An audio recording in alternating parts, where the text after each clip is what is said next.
Revolution 813, the show that talks about kids who are making a difference. Today on the show, we have 17-year-old Pilar Ensenat. She and some of her friends got together and laid down a new grass field for the residents at John Knox Village. Thanks for being on our show today, Pilar. Thank you, Tara. So, Pilar, I understand you're the one who put all this together. Why do a project like this at a retirement home? Well, at first, John Knox used to have a nice grassy field, but then they put in a new septic tank and they never fixed the grass to the way it was. So the residents couldn't do their outdoor activities. So as long as the grass was ruined, the people at John Knox couldn't enjoy their outdoor activities. Oh. So how did you and your friends get together to help with this project? My friends and I have relatives who lived in John Knox, so that's how we first heard about the need for the grass to be fixed. The administration had put the grass project on the back burner, so my friends and I told the administration that we would fix the grass for free so the residents could resume their outdoor activities. But how did you guys pay for the supplies to get the job done? Well, most of my friends and I are churchgoers, so we brought up the grass matter to our churches and asked them to donate money to help out with supplies. Fortunately, we had enough money to pay for everything. So how long did it take you guys to complete this project? Well, it took us an entire weekend to get everything done. We bought the supplies on Friday and did half the field on Saturday and the other half on Sunday. And I'm sure that the residents were thrilled to have the grass field back to normal, right? Oh yeah, they were so happy that everything got done. People obviously got back to their regular outdoor routines, and the funny thing was that the lack of outdoor activities correlated with the health of the residents. Their health got better once they were able to continue their activities outside. That's great, Pilar.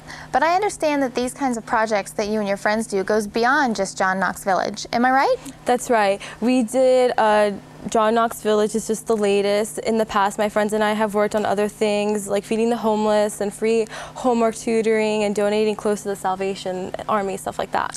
Wow, it seems like you and your friends do a lot to help out the less fortunate, right? Oh yeah, that's just how me and my friends were raised. We're big believers in helping out the less fortunate and trying to fill needs whenever there is a need to be filled. So how did you meet these friends of yours that help you do these projects? Well, we all go to high school together, and I met them through different organizations that we're a part of. Oh, how old were you when you first began taking your time to help others?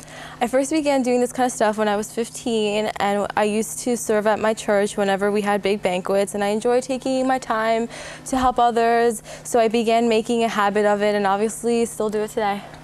By any chance, does your family have a history of doing community service? Actually, yes. My mom has been a volunteer for the Salvation Army for the last 20 years, and my dad used to be a volunteer firefighter until last year when he had a nasty fall and had to get knee surgery. Now my dad helps me in the projects that I do by giving my friends and I rides, and whenever we need to go anywhere.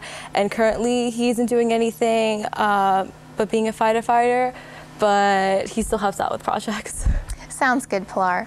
After every project you finish or after every chance that you take time to help someone out, how do you feel knowing that you've made a difference in someone's life? Every time I have the opportunity to help somebody out, I feel great because I know that after helping them, they're in a better position than what they were before. And it kind of goes back to the saying, if you give a man a fish, you can feed him for a day, but if you teach a man to fish, you can feed him for a lifetime.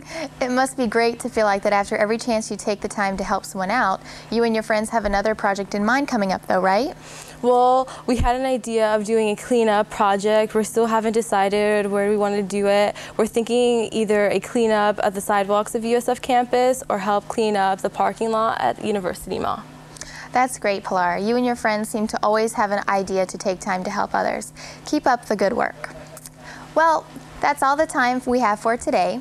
Join me tomorrow when I interview a local professional skimboarder who dedicates his free time to giving free skimboarding lessons at the beach.